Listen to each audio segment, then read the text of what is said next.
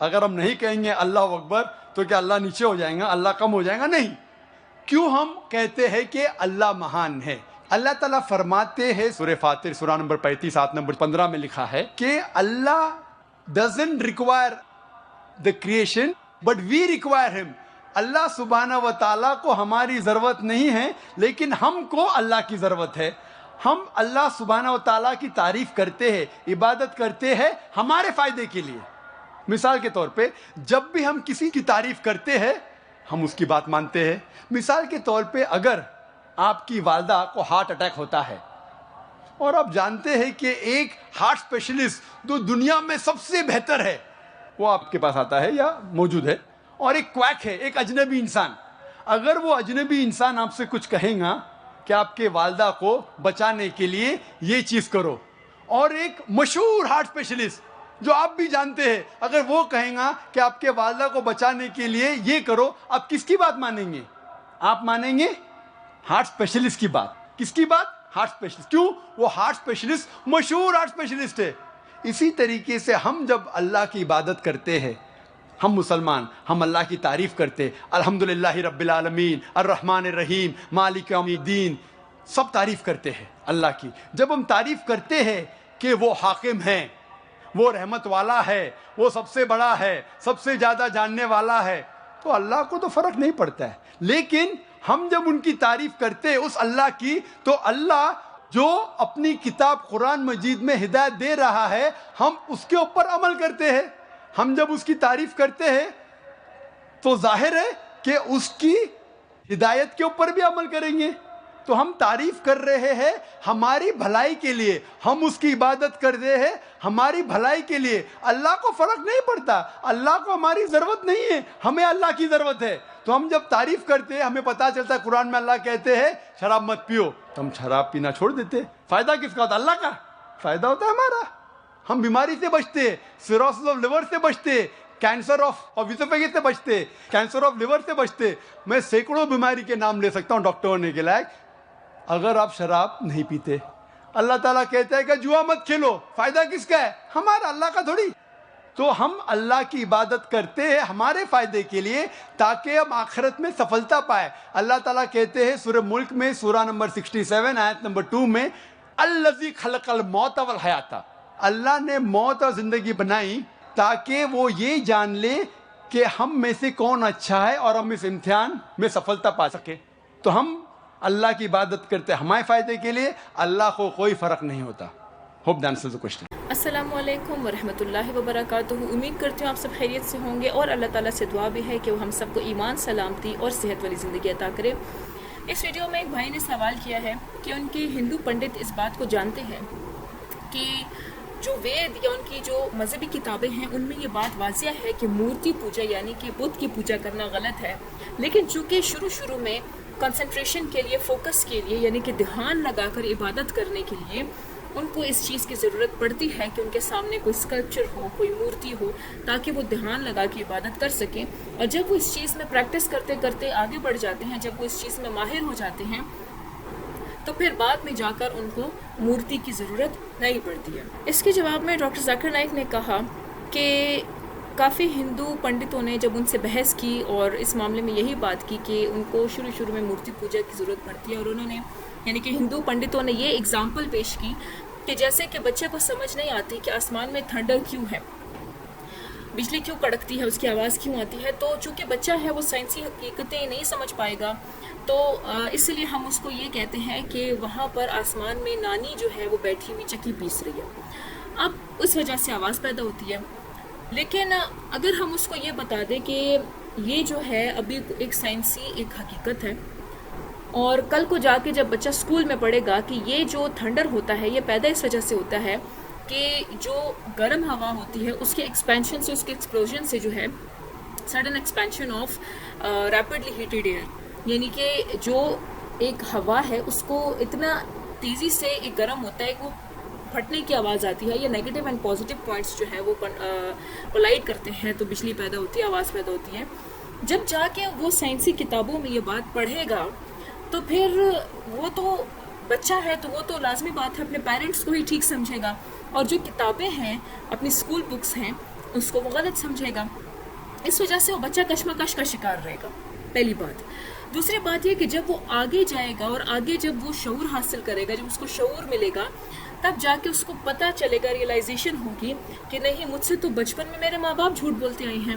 تو اس کا سارا جو بیسک بنیاد ہے نا, جو بنی ہوگی, آپ نے بنائی ہوگی, جس پہ وہ اس ہر چیز کو سوال کرے گا اور اس پہ یقین نہیں کرے گا, اور اس کا ہر چیز پہ سے اعتبار اٹھ جائے گا, اور یہاں تک کہ اپنے ماں باپ اور اپنے ٹیچرز کو بھی اعتبار نہیں کرے گا. تو یہ ہے کہ اپنے بچے سے جھوٹ بولنا یا کسی بھی کانسیپٹ کو سمجھانے کے لیے اس سے جھوٹ بولنا یا کوئی اور کہانی بنانا ٹھیک بات تو ہے نہیں. اسی طریقے سے مورتی پوجا اگر شروع میں کنسنٹریشن کی ضرورت ہوتی ہے, تو مسلمان جو ہے وہ تو اس کو تو شروع سے بھی ضرورت نہیں ہوتی کنسنٹریشن کی. الحمدللہ وہ تو ہم دل میں سوچتے ہیں, ایمان رکھتے ہیں ایک اللہ پر, اور اللہ تعالیٰ کو کسی نے نہیں دیکھا, اس بات پہ ایمان رکھتے ہیں. قیامت کے دن جو شخص اس قابل ہوگا, جو جنت میں جائے گا, وہ اللہ تعالیٰ کا دیدار کرے گا. اللہ ہمیں ان میں سے شامل کرے. وہ جو ہے اللہ تعالیٰ کو دیکھیں گے. تو شروع سے ہی اگر کانسیپٹ ٹھیک ہوگا, یعنی کہ آپ کی بنیاد ہی ٹھیک نہیں ہے اگر, تو عمارت کہے کہ ٹھیک بنے گی. اسی وجہ سے جو بنیاد ہے اس کا ٹھیک ہونا بہت ضروری ہے. اگر بنیاد ٹھیک نہیں ہے تو عمارت کبھی بھی ٹھیک نہیں ہو سکتی. اس میں کچھ نہ کچھ مشکلات آتی ہی رہیں گی. مطلب بچے کو پہلے کچھ اور سکھایا اور پھر بعد میں کچھ اور سکھایا تو کشمکش میں رہے گا, کبھی بھی ٹھیک بات نہیں سیکھ سکے گا. جیسے کہ میتھمیٹیکل ایکویشنز جو ہوتی ہیں, کوادریٹک ایکویشنز ہوتی ہیں, لینئر الجبرا وغیرہ, اور بہت سارے ایڈوانس قسم کی میتھمیٹکس انجینئرنگ میں آگے جا کے جو اسپیشلائزیشن کرتے ہیں یا جو ماسٹرز کرتے ہیں وہ سیکھتے ہیں, پڑھتے ہیں. لیکن اگر ان کی بنیاد یعنی کہ جو بیسک نرسری 1 2 3 کلاس میں جو میتھس پڑھائی جاتی ہے, اس میں اگر بچے کی آسانی کے لیے ایسے کانسیپٹس اس کو پڑھا دیے جائیں جو اس کو بڑی آسانی سے سمجھ آ جائیں, لیکن وہ ٹھیک نہ ہوں, یعنی کہ اگر 2 + 2 کو بچہ 5 کہہ رہا ہے اور اس کو چلو خیر ہے فی الحال تم یہ سیکھ لو, بعد میں جب جاؤ گے تو پھر 2 + 2 4 ہوتے ہیں, یہ تمہیں پتہ چل جائے گا. لیکن اس کی بیسک جو بنیاد بنی ہے وہ تو خراب بن گئی. تو جب بیسک بنیاد خراب بنی ہے تو آگے جا کے وہ کس طریقے سے ایک اچھی انڈرسٹینڈنگ ڈیولپ کر سکے گا کسی بھی مضمون میں. تو یہی بات ہے, ہمیں سمجھنے کی ضرورت ہے اپنے بچوں کو شروع سے ہی جو ہے اچھی باتیں سکھانا. اور یہ کانسیپٹ یہ کہنا بھی غلط ہے کہ خدا کی عبادت کرنے کے لیے اس کا تصور یا اس کی تصویر ضروری ہے, جبکہ کتاب میں خود رب تعالیٰ جب فرماتا ہے کہ اس کی کوئی مورتی نہیں, ایون وید میں یہ بات لکھی ہوئی ہے. تو جب خدا خود کہہ رہا ہے کہ اس کی کوئی مورتی اور اسکلپچر نہیں ہے, تو آپ خدا کی بات سے انکار کیسے کر سکتے ہیں؟ جب اس رب کی عبادت کرنی ہے تو پھر اس رب کی عبادت اسی کی بات کو انکار کر کے کیسے کی جا سکتی ہے؟ ذرا اس بات پہ تھوڑا سا غور کریں. امید کرتی ہوں یہ ویڈیو اچھی لگی ہوگی اور اس سے ضرور کچھ رہنمائی ملی ہوگی. اگر آپ کو یہ ویڈیو پسند آئی ہے تو برائے کرم ہماری اس ویڈیو کو لائک کریں, ہمارے چینل کو سبسکرائب کریں اور ہماری اس ویڈیو کو آگے شیئر کریں تاکہ یہ پیغام دوسرے لوگوں تک بھی پہنچے. اور ایک پیاری سی دعا کے ساتھ اس ویڈیو کا اختتام کرتے ہیں. دعا کرتے ہیں کہ اللہ تعالیٰ ہمیں نیک بات بولنے کی, اس کو سمجھنے کی, اس پر عمل کرنے کی اور آگے پہنچانے کی توفیق عطا فرمائے اور ہمیں صراط المستقیم پر قائم رکھے. آمین ثم آمین. اسی کے ساتھ اس ویڈیو کا اختتام کرتے ہیں. اگلی ویڈیو تک کے لیے اپنا بہت سا خیال رکھیں. السلام علیکم ورحمۃ اللہ وبرکاتہ.